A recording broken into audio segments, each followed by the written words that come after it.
윤석열 대통령의 탄핵 심판 5차 변론기일에서 증인신문이 이어지고 있습니다. 홍장원 전 국정원 1차장은 증인신문에서 계엄 당시 체포 명단을 들으며 뭔가 잘못됐다고 생각했었다고 증언했습니다. 법조팀 취재기자가 헌법재판소에 나가 있습니다. 김영수, 이경국 기자, 자세한 소식 전해주시죠. 네, 헌법재판소에서 윤석열 대통령의 탄핵 심판 5차 변론기일 내용 정리해드리겠습니다. 홍장원 전 국정원 1차장의 증인신문이 지금 한창 진행되고 있습니다. 홍장원 전 차장은 계엄 직후 윤석열 대통령으로부터 싹 다 잡아들이라는 지시를 받았다고 증언했던 인물이죠. 오늘도 똑같이 증언했고요. 조금 더 구체적으로 상황을 설명했습니다. 이 지시가 있던 통화는 계엄이 선포됐던 지난해 12월 3일 밤 10시 53분에 있었습니다. 이 통화는 1분 24초 정도 진행이 된 걸로 확인됐고요. 홍 전 차장은 이 통화에서 앞서 말씀드린 대통령의 지시가 있었는데 누굴 잡아들이라는 건지 목적어가 없었다라고 설명했습니다. 그리고 홍 전 차장은 여인영 전 사령관과 통화해서 구체적인 내용을 확인했다고 하지 않았습니까? 네, 맞습니다. 홍장원 전 1차장은 이 윤 대통령과 통화를 한 뒤에 여인영 전 방첩사령관과도 통화를 했습니다. 대통령 전화를 받은 뒤에 전화를 한 건데 이 두 차례 통화가 총 이뤄졌습니다. 여인영 방첩사령관과 홍장원 전 차장 통화를 두 차례 했는데 앞선 통화는 48초, 뒤에는 2분 47초간 통화가 이루어졌습니다. 홍 전 차장은 이 첫 통화에서는 말하기를 주저했었던 여인영 전 사령관이 이후에 자신이 대통령과 통화를 했다라고 설명을 하니 구체적으로 얘기를 하기 시작했다고 설명을 했습니다. 여기서 이제 이른바 지금까지 알려졌던 체포 명단이 나오는 거 아닙니까?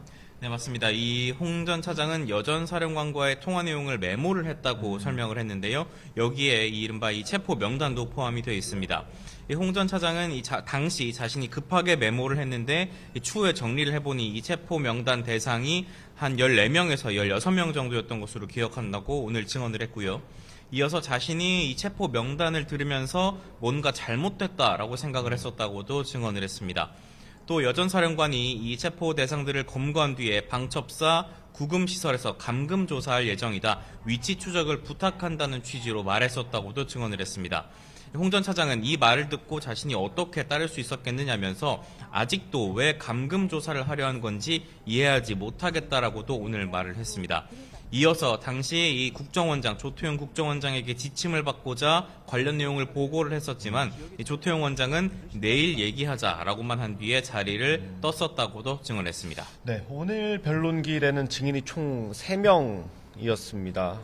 가장 먼저 한 게 이진우 전 수방사령관이고요. 여인영 전 방첩사령관 그리고 홍장원 전 차장까지 지금 진행이 되고 있는 겁니다. 말씀드린 것처럼 바로 직전에 여인영 전 방첩사령관의 증인 신문이 있었습니다. 홍장원 전 차장과는 조금 다른 뉘앙스가 있었습니다. 여인영 전 사령관은 증인신문 과정에서 체포명단 작성 과정이나 지시 여부 등에 대해서 형사재판에서 다뤄줘야 할 내용이라면서 답변을 하지 않았고요. 특히 홍장원 전 차장에 관련한 질문이 나오면 말을 안 하고 싶다거나 형사재판에서 좀 다퉈야 될 부분이 많다라는 답변을 반복했습니다.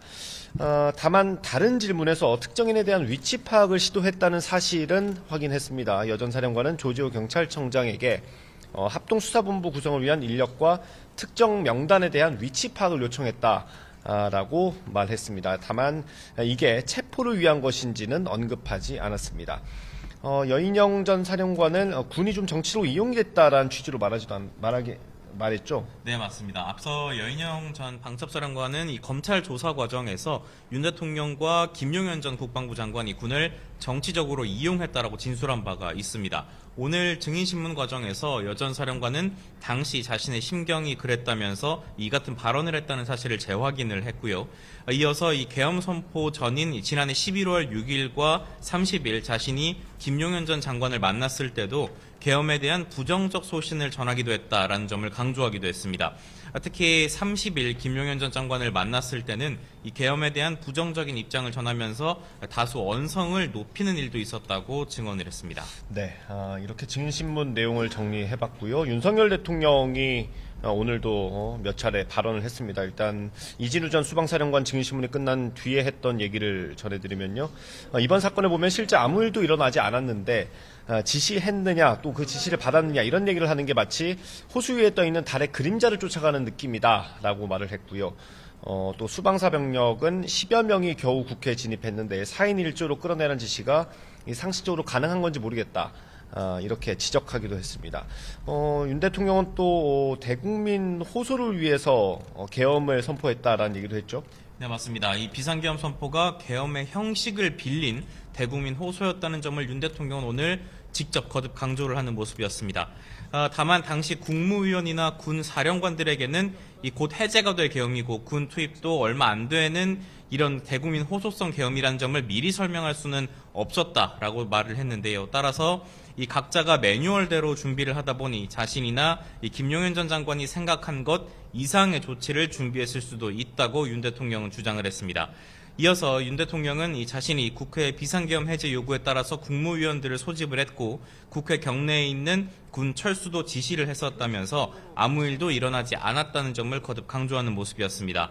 다만 이에 국회 탄핵소추단 단장이죠. 이 정청래 국회 법사위원장은 탄핵 심판 등 엄청난 일들이 일어났는데 아무 일도 일어나지 않았다는 주장에는 동의할 수 없다고 반박했습니다. 네. 앞서 선관위에 병력을 투입한 이유를 설명하는 과정에서 부정선거에 대한 얘기도 언급이 있었습니다. 윤 대통령도 이 부분을 좀 언급했었죠. 네, 맞습니다. 오늘 여인영 전 방첩사령관에 대한 증인신문 과정에서 윤 대통령이 이 부정선거 의혹에 대한 자신의 입장을 또 한 번 밝혔습니다. 자신이 먼저 검찰에 있을 때부터 문제가 있었다는 생각을 해왔다고 말했고요. 이어서 국정원으로부터 선관위 전산 시스템에 대한 보고를 받았었는데 매우 부실했었다면서 계엄 당시 계엄군이 선관위 시스템이 어떻게 가동되는지 등을 확인하기 위해서 선관위에 갔던 거라고 설명을 했습니다. 이어서 윤 대통령은 선관위 병력 투입은 자신이 이 김용현 전 장관에게 지시했었던 거라고도 말하기도 했습니다. 예, 오늘 5차 변론기일 오후 2시에 시작해서 벌써 6시간 가까이 지금 진행이 되고 있습니다. 홍정원 전 국정원 1차장에 대한 증인신문은 여전히 진행되는 중입니다. 지금까지 헌법재판소에서 전해드렸고요.